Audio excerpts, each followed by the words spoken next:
Mia était une belle jeune fille de 18 ans, mais personne ne le lui avait jamais dit. Personne ne la regardait en souriant. Personne ne lui disait « Mia, tu es spéciale ». Au lieu de cela, tout ce qu'elle entendait, c'était des insultes, des ordres et des moqueries. Elle vivait dans un petit quartier des garçons derrière une grande maison en ville. Son lit était un mince matelas posé à même le sol. Le toit fuyait quand il pleuvait. Les fenêtres n'avaient pas de vitres, juste des cadres cassés. C'était son monde. Chaque matin, avant que les oiseaux ne chantent, Mia était déjà réveillée. Elle nouait un foulard sur sa tête, enfilait ses vieilles savates marron et sortait avec un balai à la main.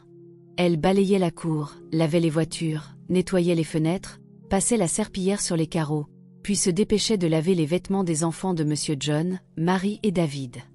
Marie était grossière, David était pire. C'étaient les vrais enfants de Monsieur John.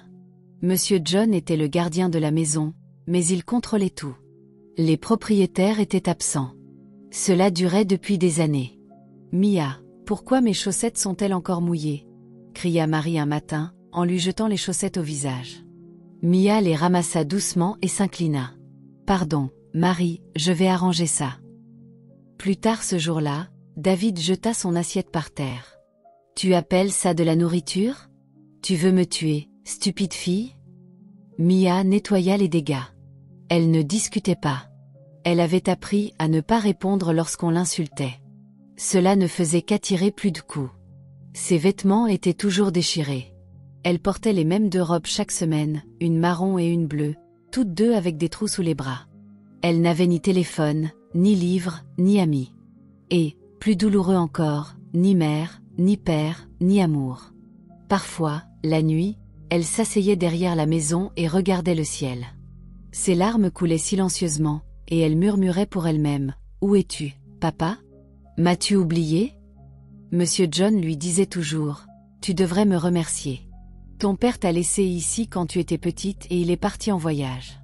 Il n'est jamais revenu. Sans moi, tu serais morte. » Mais Mia ne comprenait pas pourquoi son père était parti sans jamais revenir. Elle n'avait aucun souvenir de lui, seulement une chose, une vieille photo qu'elle avait trouvée cachée dans un livre de la maison. Elle montrait une petite fille sur les genoux d'un homme souriant. Au dos de la photo, quelqu'un avait écrit « À ma précieuse Mia, je reviendrai bientôt. » Elle la gardait sous son matelas. Chaque soir avant de dormir, elle la regardait et murmurait « Reviens, s'il te plaît. » Les autres dans la maison ne savaient pas qu'elle avait cette photo. Ils la voyaient seulement comme une fille sale qui sentait l'eau savonneuse et la sueur. Même quand elle avait faim, personne ne lui offrait de nourriture. Elle buvait de l'eau et allait dormir. Et pourtant, dans son cœur, un petit espoir persistait, qu'un jour, quelque chose changerait. Elle ne savait pas que ce jour approchait déjà. Le soleil se levait lentement sur la cour. Les oiseaux volaient dans le ciel bleu, mais Mia le remarquait à peine. Elle était déjà dehors, frottant la cour avec de l'eau et un balai. Ses doigts lui faisaient mal. Son estomac grondait de faim, mais elle travaillait en silence. Marie sortit dans une courte robe jaune, tenant un téléphone et riant bruyamment. Elle regarda Mia avec dégoût. « Tu es encore là? Va laver les toilettes, chèvre. » Mia hocha la tête et baissa les yeux. Juste à ce moment-là, un klaxon retentit à la grille. Ce n'était pas un son qu'ils entendaient souvent. La cour était toujours silencieuse. Les visiteurs étaient rares. La famille propriétaire de la maison était partie en voyage il y a de nombreuses années et n'était jamais revenue. Monsieur John était désormais en charge.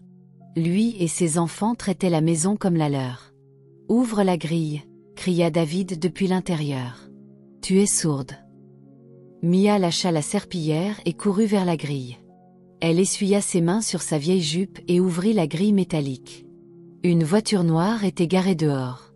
Elle était grande, chère et polie comme du verre. Mia ne l'avait jamais vue auparavant. Le chauffeur sortit et ouvrit la portière arrière. Un homme grand, d'une quarantaine d'années, descendit. Ses chaussures brillaient. Sa chemise était blanche et propre. Ses yeux étaient vifs mais bienveillants. Il regarda lentement autour de lui. Puis il regarda Mia. Leurs yeux se croisèrent. Il se figea. Mia baissa rapidement la tête. « Bonjour, monsieur. murmura-t-elle, incertaine de qui il était. Comment vous appelez-vous demanda l'homme, la voix tremblante. Mia, monsieur, répondit-elle doucement. L'homme s'approcha. Quel âge avez-vous 18 ans, monsieur. Il lâcha son sac et fixa son visage. Puis il sortit son portefeuille et en tira une photo. Elle était vieille, usée par des années de pliage. Regardez, dit-il. Mia leva les yeux et eut un choc. C'était la même photo qu'elle gardait sous son lit. Une petite fille assise sur les genoux d'un homme souriant. La même photo. Le même homme. Les larmes lui montèrent aux yeux. « Vous êtes mon père ?» demanda-t-elle, la voix tremblante. Il hocha lentement la tête, le visage pâle. « Oui, Mia, je suis ton père. Je suis partie pour un voyage d'affaires quand tu étais petite. Je devais revenir dans 2 semaines, mais j'ai été trahie. J'ai tout perdu. J'étais coincée à l'étranger sans rien. Je viens juste de me rétablir. » Mia ne pouvait pas parler. Ses lèvres tremblaient. Pendant des années, elle avait cru qu'il l'avait oubliée. Pendant des années, elle avait pleuré seule. Mais maintenant, il était là. Juste à ce moment-là, Monsieur John sortit de la maison. Il vit l'homme et s'arrêta. « Monsieur, vous êtes de retour. » L'homme se tourna brusquement. « John, que s'est-il passé avec ma fille? Pourquoi est-elle habillée comme une bonne ?» Monsieur John bégaya. « Monsieur, ce n'est pas ce que vous pensez. » Mais l'homme n'écoutait pas. Ses yeux étaient toujours sur Mia. Et à cet instant, il vit tout, les blessures, la douleur, le silence. Il vit ce qu'il lui avait fait. Son cœur se brisa, et sa colère commença à monter. La cour devint silencieuse. Même les oiseaux cessèrent de chanter. Monsieur John se tenait là, comme un homme pris au piège, tandis que l'homme grand, le père de Mia, s'approchait de lui avec du feu dans les yeux. « Tu m'avais dit que tu prendrais soin d'elle, » dit-il lentement, la voix tendue. « Tu avais dit qu'elle resterait ici jusqu'à mon retour, qu'elle serait traitée comme ta propre fille. C'était notre accord. » Monsieur John passa la langue sur ses lèvres sèches. « Monsieur, les choses étaient difficiles. Vous êtes resté absent trop longtemps. Je ne savais pas si vous étiez encore en vie. Et donc, tu l'as transformée en esclave ?» cria l'homme. « Toi et tes enfants l'avez forcée à laver, cuisiner, nettoyer, porter des haillons comme si elle n'était rien ?» Mia recula, tenant toujours la grille. Ses mains tremblaient. Elle n'avait jamais vu quelqu'un parler pour elle auparavant. Jamais. Marie sortit, mâchant un chewing-gum. « Qu'est-ce qui se passe ici ?» demanda-t-elle, agacée. Mais lorsqu'elle vit l'homme face à son père, ses yeux s'écarquillèrent. « C'est lui ?» David apparut à son tour, téléphone en main, encore en caleçon. « Qui crie comme ça ?» L'homme se tourna vers eux. « Vous deux. Vous avez fait laver vos sous-vêtements à ma fille. Vous l'avez insultée. Vous l'avez regardée mourir de faim pendant que vous mangiez. » Marie ricana. « Attendez, c'est votre fille ? » « Oui.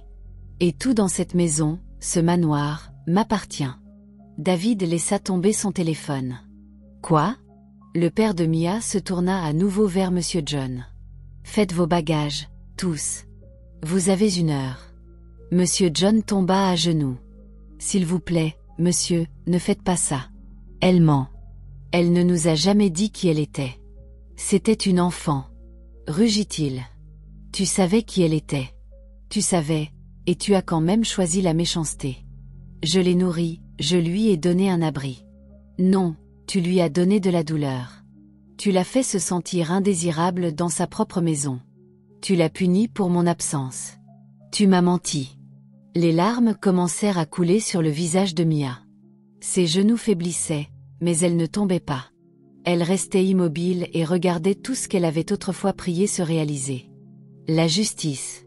David tenta de parler. « Monsieur, nous sommes désolés. Nous ne savions pas. » Silence. Aboya l'homme. « Si vous aviez eu de la bonté en vous, cela se serait vu. Mais vous avez traité une fille sans voix comme une ordure. Cela dit tout de votre cœur. » Il se tourna lentement, doucement, vers Mia. « Ma fille, » dit-il en s'agenouillant devant elle. « Je suis désolé. J'ai échoué. Mais je suis là maintenant, et je te promets que tu ne souffriras plus jamais. Mia pleura, non pas de douleur, mais de soulagement, car quelqu'un la voyait enfin. La grille qu'elle avait toujours ouverte pour des étrangers avait maintenant ouvert la porte à sa vérité. Dans cette cour, les choses avaient changé, et à l'extérieur, les gens commençaient à se rassembler. Les voisins jetaient des coups d'œil à travers les clôtures, les murmures commençaient à croître. Mais dans le cœur de Mia, pour la première fois depuis des années, quelque chose s'épanouissait. Elle n'était plus seule. La cour, qui résonnait autrefois d'insultes et d'ordres, résonnait maintenant de silence. Un silence lourd qui rendait même Marie et David petits. L'homme, le père de Mia, se tenait grand au milieu de tout cela. Ses yeux, rouges de larmes retenues, ne quittaient pas les visages de ceux qui avaient blessé son enfant. « Va à l'intérieur, dit-il doucement à Mia. Attends-moi. » Mia hésita. Pendant des années, elle avait craint Marie, David et Monsieur John. Elle s'était habituée à se cacher, à s'excuser, à se plier. Mais maintenant, son père était revenu. Il se tenait pour elle. « Oui, monsieur », murmura-t-elle et marcha lentement dans la maison qu'elle avait nettoyée pendant des années, la maison qui était vraiment la sienne. Monsieur John se releva de ses genoux et la suivit des yeux. « Monsieur, je vous en prie, » dit-il en se tournant à nouveau vers son père. « Ne nous jetez pas dehors. Nous n'avons nulle part où aller. Nous n'avions pas l'intention de faire du mal. » Le père de Mia secoua la tête. « Vous avez eu des années. Vous avez eu la chance de faire preuve de miséricorde, mais vous avez choisi l'orgueil. Vous avez choisi la méchanceté. » David s'avança, le visage pâle. « Oncle, s'il vous plaît. »« Je ne suis pas ton oncle, » coupa Théil sèchement. « Et cette maison n'est pas votre terrain de jeu. Vous avez vécu ici comme des rois pendant que ma fille vivait comme une mendiante. » Marie croisa les bras. Mais comment étions-nous censés savoir? Elle avait l'air d'une moins que rien. Ces mots restèrent suspendus dans l'air comme du poison. Le père de Mia la fixa. « Tu viens de dire la vérité. Vous l'avez jugé par ses vêtements, par son silence. Mais ce que vous ne saviez pas, c'est que la royauté marche souvent en haillons. » Il pointa la grille. « Vous avez 30 minutes. Faites vos bagages. » Monsieur John tenta une dernière fois. « S'il vous plaît, donnez-nous juste une nuit de plus. Vous avez eu 18 ans. » Ce fut la fin de la conversation. Mia s'assit dans le salon. Pour la première fois depuis des années, elle s'assit sur le coussin, pas sur le sol. Elle toucha lentement l'accoudoir. Ses yeux étaient encore humides.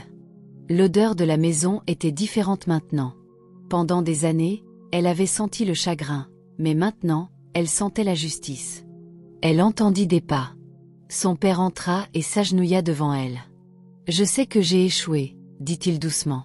« J'aurais dû revenir plus tôt. J'aurais dû te protéger, mais je n'ai jamais cessé de chercher. Je n'ai jamais cessé de prier. » Mia le regarda. « Tu ne m'as pas oublié. »« Jamais, » répondit-il. Elle éclata en larmes à nouveau et enfouit son visage dans sa poitrine. Il la serra fort, comme s'il avait peur de la perdre à nouveau. Dehors, on entendait le bruit des sacs traînés sur le sol. Monsieur John, Marie et David partaient. La même grille que Mia avait ouverte pour des étrangers s'ouvrait maintenant pour que les méchants partent. Les voisins se rassemblaient près de la clôture, murmurant, pointant du doigt. Que s'est-il passé? Pourquoi part-il? Qui est cet homme? Mais Mia s'en moquait. Pour la première fois de sa vie, elle avait sa place, et ceux qui s'étaient moqués de ses vêtements sales entendraient désormais son nom avec honneur. La grille se referma bruyamment derrière Monsieur John et ses enfants. Leurs sacs étaient attachés dans de vieux emballages, posés à leurs pieds alors qu'ils se filables. Ils attendaient un taxi sous le soleil brûlant. Personne dans la cour ne leur offrit de l'eau. Personne ne leur dit au revoir. Les voisins regardaient en silence. Certains étaient choqués, d'autres murmuraient entre eux. « Je pensais que la fille n'était qu'une bonne. C'est la vraie fille du propriétaire.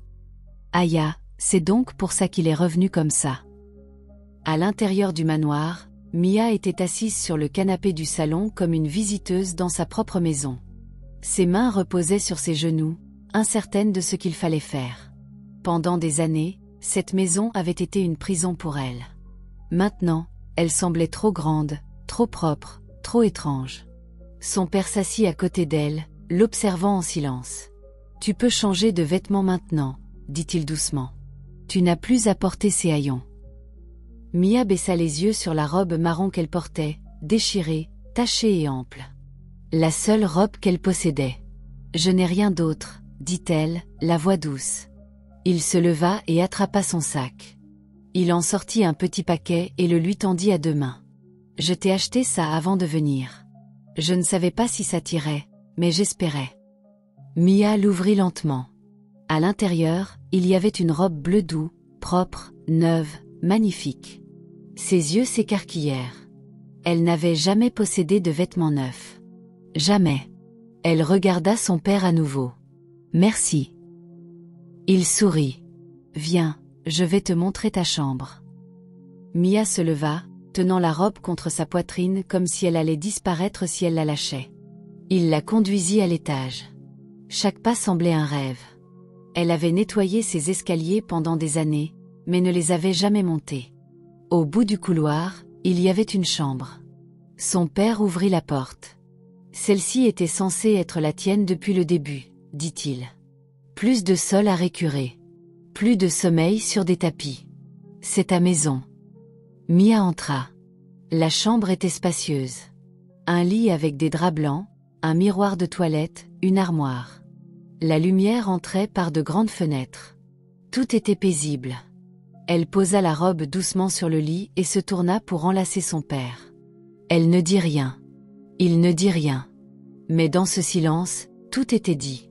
Plus tard ce soir-là, elle se tenait sur le balcon et regardait le coucher du soleil. Le même soleil qu'elle avait observé depuis l'arrière de la cuisine en lavant les assiettes se couchait maintenant devant ses yeux dans toute sa splendeur. Monsieur John et ses enfants étaient enfin montés dans un taxi et partis. Personne n'avait fait de signe de la main. Personne n'avait pleuré pour eux. Mia se tenait droite. Elle n'était plus la fille en haillons. Elle était Mia, la fille du propriétaire. Et pour la première fois depuis qu'elle était petite, elle se permit de sourire. Demain viendrait, et ce serait différent. Cette nuit-là, la maison était calme, paisible, comme si elle avait retenu son souffle pendant des années et enfin expiré. Mia se tenait devant le miroir de sa chambre, portant la robe bleu doux que son père lui avait donnée. Elle tourna lentement, presque incertaine si la fille qu'elle voyait était vraiment elle. Ses mains caressaient le tissu propre, lisse contre sa peau. Ses cheveux étaient peignés pour la première fois depuis des semaines, et son visage avait été doucement lavé avec de l'eau chaude, pas l'eau froide du robinet à l'arrière de la maison. Elle s'assit au bord du lit et regarda autour d'elle. Pas de fenêtre cassée, pas de toit qui fuit, pas de cafard rampant sous le matelas. C'était un nouveau monde, mais dans la même maison. Elle tendit la main sous le lit et sortit la vieille photo qu'elle avait cachée pendant des années. Celle qui l'avait soutenue pendant les longues nuits et la faim. Ses yeux l'étudièrent encore une fois. La petite fille sur les genoux d'un homme, son sourire, ses yeux, sa promesse, à ma précieuse Mia, je reviendrai bientôt. Il avait tenu sa promesse. Tard dans la nuit, son père frappa doucement et entra dans la chambre. Il tenait un plateau. J'ai fait du thé, dit-il. Et je veux te parler si tu n'es pas trop fatiguée. Mia hocha la tête. Je ne suis pas fatiguée, papa. Il sourit. Tu m'as appelé papa. Elle hocha la tête à nouveau. Il s'assit à côté d'elle et posa le plateau sur la table. Il faut que je te dise tout. Tu mérites de savoir. Mia écouta. Je suis partie pour un court voyage d'affaires quand tu avais 4 ans, commença-t-il. Je devais revenir dans 2 semaines, mais j'ai été trahie. Mes partenaires commerciaux ont profité de mon absence pour tout voler. Ils m'ont exclu de ma propre entreprise, ont vendu des propriétés dans mon dos et m'ont laissé avec des dettes dont je ne savais rien. Les yeux de Mia s'écarquillèrent. Pourquoi n'as-tu pas appelé?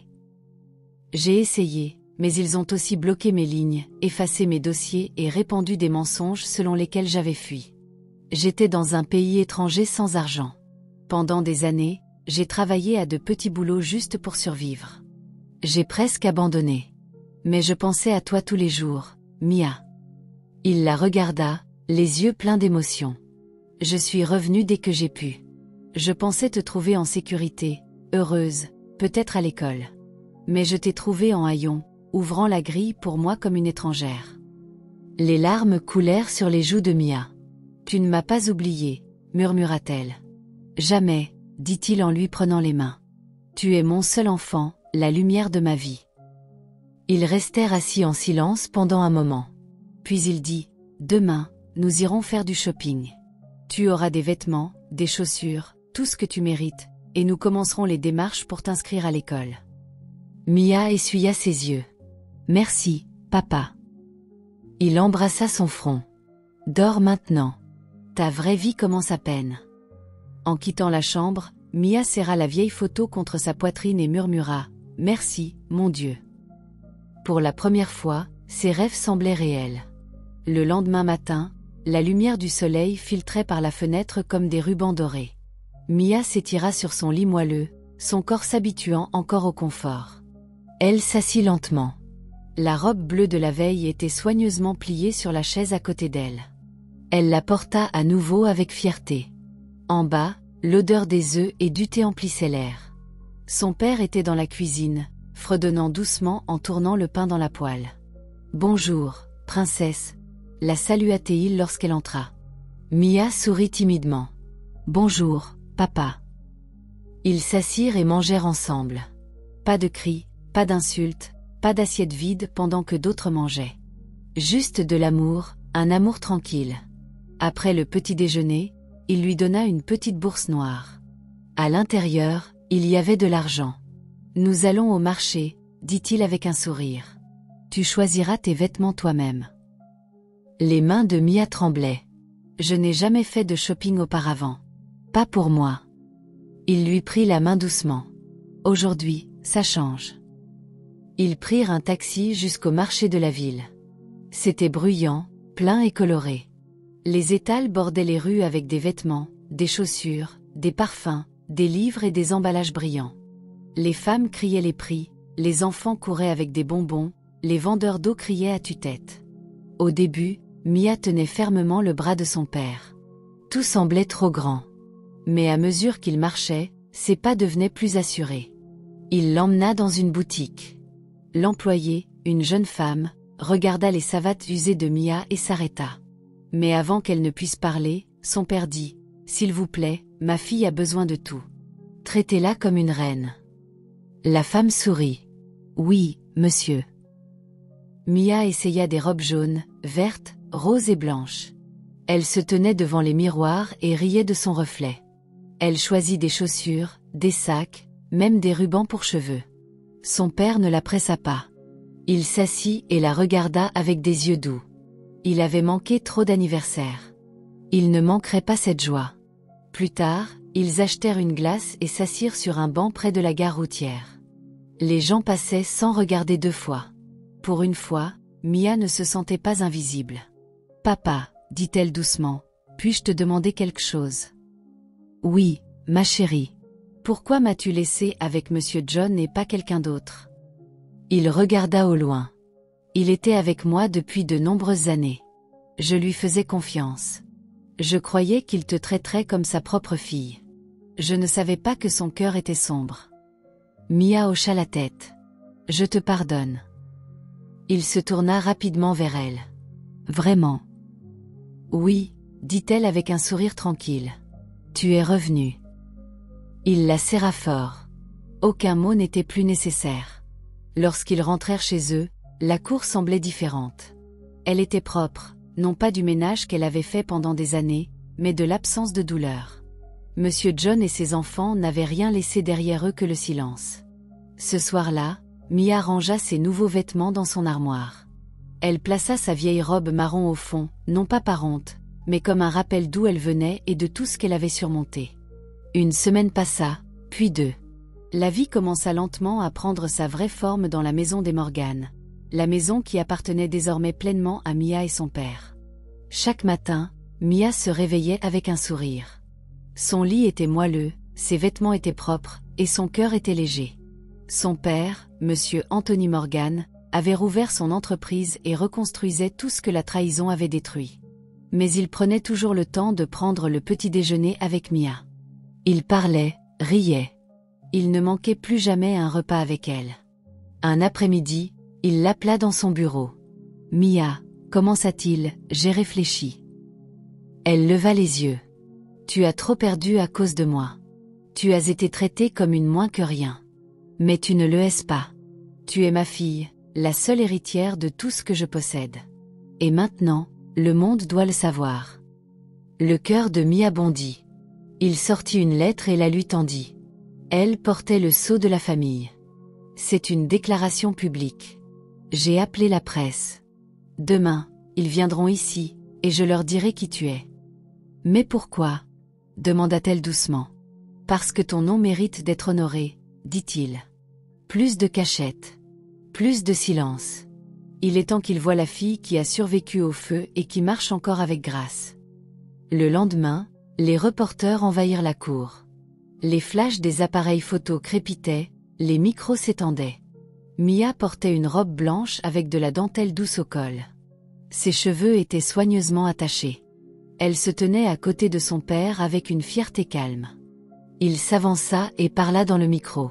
« Voici ma fille, Mia Morgan. Elle a été laissée sous la garde d'un employé de confiance pendant que j'étais en voyage d'affaires il y a de nombreuses années. Pendant ce temps, elle a été maltraitée, cachée et privée de ses droits. Mais elle a enduré. Elle a pardonné. Et aujourd'hui, je l'honorais, non seulement comme ma fille, mais comme une femme de force. » La foule applaudit. Les larmes montèrent aux yeux de Mia, mais elle resta droite. Les reporters posèrent des questions. Des photos furent prises. Et pour la première fois, elle entendit son nom prononcé avec respect. Après le départ de tout le monde, elle s'assit avec son père dans le jardin. « Je ne sais pas encore comment vivre cette nouvelle vie, » confessa-t-elle. « Tu n'as pas besoin de tout savoir d'un coup, » dit-il doucement. « Vis simplement un jour à la fois.